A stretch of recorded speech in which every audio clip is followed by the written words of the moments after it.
오는 19일이면 여순 사건이 73주기를 맞습니다. 올해는 특별법도 제정이 돼서 유족들의 감회가 남다를 수밖에 없는데요. 하지만 제대로 된 진상규명을 위해서는 아직 갈 길이 멀다는 목소리가 큽니다. 이런 가운데 오늘은 여순 사건 당시 억울한 누명을 쓰고 숨진 한 검사에 대한 정부 문서가 처음으로 공개됐습니다. 직접 다녀왔습니다.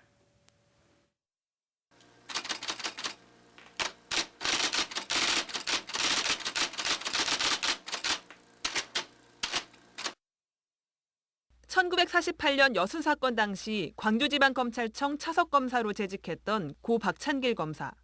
14년대 봉기군이 지나가고 진압군이 순천을 탈환한 다음 날 박 검사는 순천 북초등학교로 끌려가 총살됐습니다. 인민군이 순천을 점령했을 당시 인민재판장을 했다는 이유였습니다. 처형 이후 유가족이 억울함을 호소하자 군경검합동수사본부는 조사를 벌여 박찬길 검사의 총살은 부당했다는 결론을 내렸습니다. 하지만 최천 당시 경북도경 총무과장 등 사건 관련 경찰관들을 구속하자 경찰 조직은 총파업까지 하며 반발했고 결국 이승만 대통령은 사건을 불문에 붙이라는 지시를 내립니다. 이후 박 검사의 유족을 비롯한 많은 역사 연구가들이 정보 공개 요청을 했지만 법무부와 검찰은 관련 수사 기록이 없다는 답변으로 일관해왔습니다.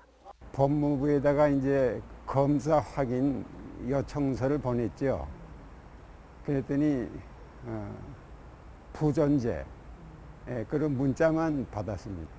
정부에서 그 사건에 대한 내용을 확인할 수 없다고 하는 게 도저히 이해가 안 됩니다. 그래서 참 마음이 답답하고. 그런데 73년 만에 박찬길 검사에 대한 조사 보고서가 처음으로 공개됐습니다. 총 200여 장 분량의 이 보고서는 서울지검에 보존되고 있었습니다. 보고서에는 당시 조사를 받던 경찰이 박 검사에 대한 자신의 진술이 거짓임을 인정하고 해코지할 목적으로 사건을 조작했다고 시인한 내용이 고스란히 담긴 것으로 알려졌습니다.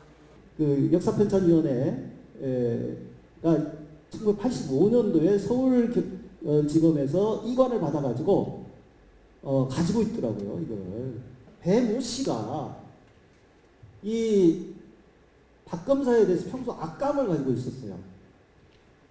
그래가지고 여순이 터지니까 마침 잘 됐다 해서 이 좌익으로 몰아갔다고 하는 것이죠. 보존하고 있던 자료의 존재조차 여전히 부인하고 있는 정부의 태도가 여실히 드러난 셈입니다. 유족들은 특별법에 따라 출범할 진상조사위원회에는 시간을 충분히 주어야 의미 있는 자료들을 발굴할 수 있을 거라 보고 있습니다. 지난번에 과거사 진실화해위원회 1기 때에 너무 짧게 조사가 되었어요. 그래가지고 당황해서 사실은 내가 나가서 진실을 말해야 되느냐 안 돼야 되느냐 그런 것에 대해서 굉장히 이 피해자들이 갈피를 못 잡았었거든요. 그래서 이번에는 충분하게 그 피해자들이 진술할 수 있는 기회가 주어졌으면 좋겠고. 진상조사위원회의 구성 등 특별법의 세부적인 내용을 담을 시행령은 올해 말 법제처 심사를 거쳐 내년 1월 최종 공포 시행됩니다. MBC 뉴스 조희원입니다.